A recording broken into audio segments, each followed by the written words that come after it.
Okay, let's dive right into this. Welcome to The Explainer. Today, we're unpacking the most devastating, wide-reaching conflict in human history, World War II.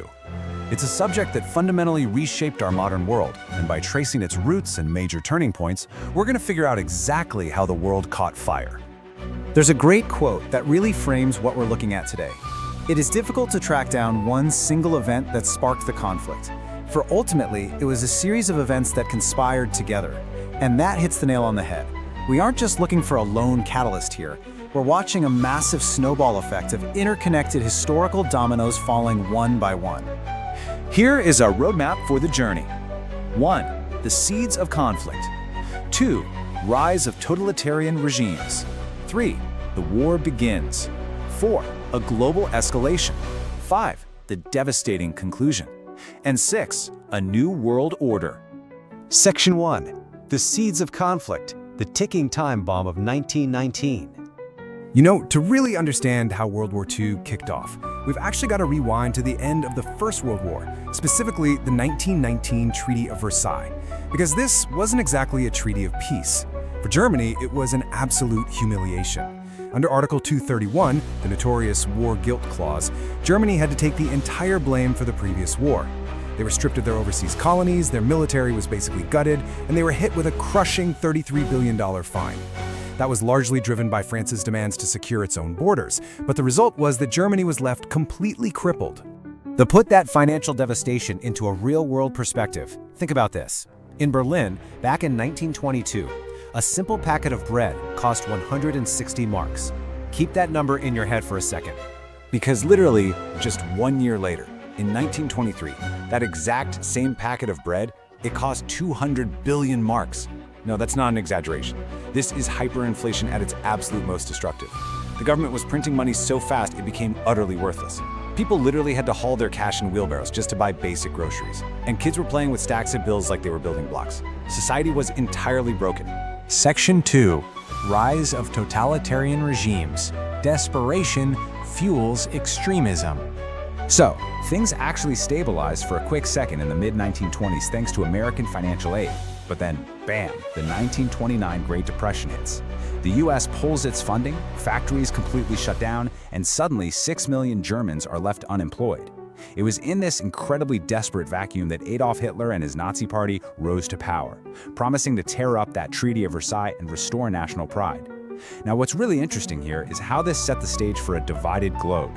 You had the Allied powers, primarily the UK, France, the USA, the Soviet Union, and China, squaring off against the Axis powers, which was Germany, fascist Italy under Mussolini, and an increasingly expansionist Imperial Japan. It was a very clear global scorecard of alliances. Emboldened by his total, absolute power, Hitler starts aggressively expanding. In 1938, he just swoops in and annexes Austria without firing a single shot. By September, Britain and France try to appease him by literally handing over the Sudetenland. But of course, Hitler breaks his promise. He invades the rest of Czechoslovakia in March 1939 and finally pushes directly into Poland that September. The dominoes are just falling faster and faster now. Section 3. The war begins, the phony war, and escalation.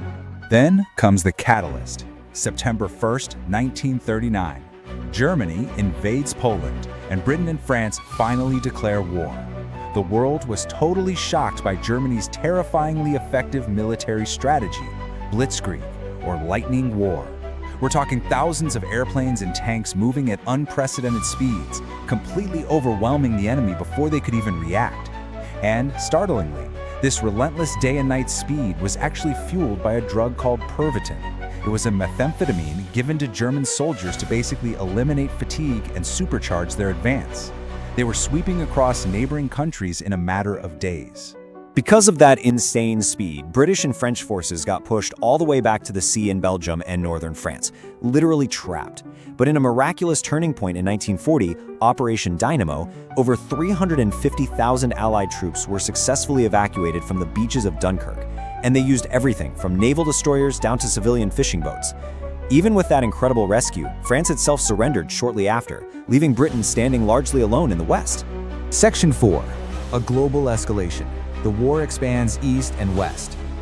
Okay, so fast forward to 1941, and Hitler makes a colossal, fatal miscalculation. He rips up his non-aggression pact with the Soviet Union and launches Operation Barbarossa. And this brilliantly illustrates a key theme in military history. You cannot ignore logistics and geography.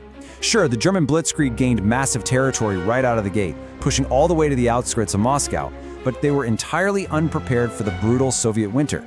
Temperatures plummeted, and that fierce freeze combined with intense Soviet resistance stopped the German war machine absolutely dead in its tracks. Meanwhile, halfway across the globe, Japan was on a massive expansion campaign across Asia. And to cripple the US Pacific Fleet and stop American interference, Japan launched a surprise aerial bombardment on Pearl Harbor on December 7, 1941. That single event did what years of European fighting couldn't do. It dragged the United States directly into the conflict, turning this into a truly global two-front war. Right around this time, we start to see the momentum actually shift against the Axis powers. We have three massive strategic turning points playing out. First, over in the east, the Soviet Union scores a monumental victory at Stalingrad, reversing the German advance and starting the long, brutal pushback toward Berlin. Second, the Allies secure North Africa and launch an invasion right up through Italy. And finally, in the west, you have the incredible D-Day landings in Normandy in June 1944. That opened up a massive front, liberating Paris and effectively squeezing the German forces from every side. Section 5. The devastating conclusion. Unprecedented destruction. By April of 1945, the Soviet army reached Berlin. Facing total defeat, Adolf Hitler committed suicide in its bunker, and Germany unconditionally surrendered. But the fighting was still raging fiercely in the Pacific Theater. In August 1945, the United States deployed a terrifying new technology.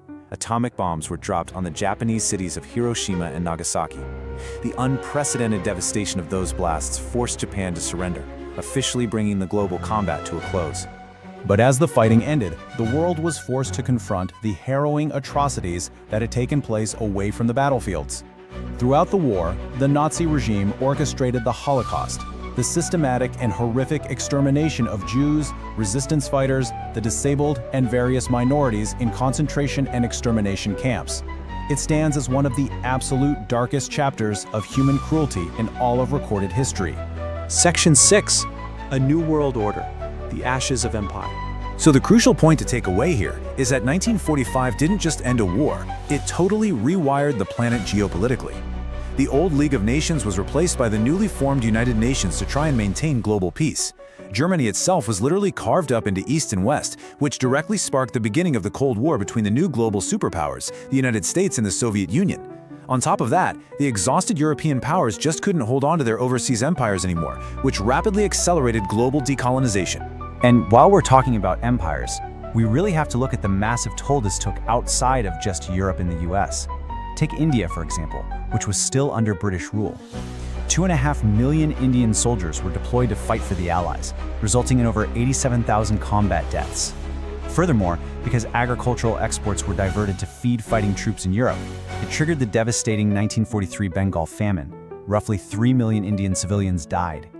That massive sacrifice, combined with that administrative failure, heavily fueled India's final successful push for independence in 1947.